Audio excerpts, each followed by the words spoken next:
जगामध्ये युद्धजन्य परिस्थिती निर्माण झालेली आहे, तर ह्याचे परिणाम भारताला सुद्धा भोगावे लागत आहेत. परंतु वाईट या गोष्टींचं वाटतं की बाबा देशामध्ये किंवा जगामध्ये युद्धजन्य परिस्थिती निर्माण झालेली आहे, त्याचा फायदा विनाकारण भारताला बसत आहे. साहजिकच आहे की जवळपास 70 ते 80% क्रूड ऑइल हा इराक ह्यामधून येत होता.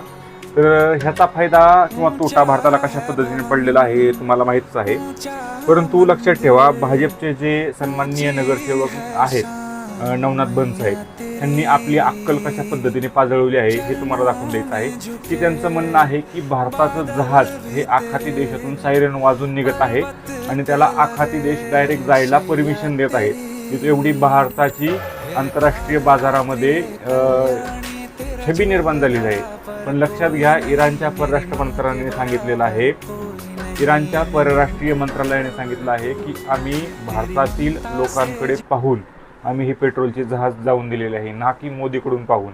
परंतु हे नवनाथ साहेब सांगायला तयार नाही आहेत, कारण त्यांना माहिती आहे की जर आपण तसं सांगितलं तर आपल्याच नेत्याची आंतरराष्ट्रीय स्तरावरती इज्जत जाणार आहे.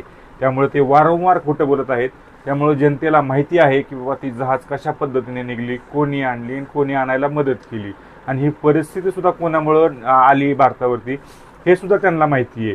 लक्षात ठेवा, हेच नवनाथ बनसाहेब आत्ता म्हणत आहे की ज्या काळात काँग्रेसच्या काळामध्ये गॅस सिलेंडरचा दर हा 1200 रुपये होता, तोच भाजपच्या काळामध्ये जवळपास आम्ही 1000 रुपयावरती आणला आहे. ह्या नवनाथ बनसाहेबांना मी एकच सांगतो, जर तुम्हाला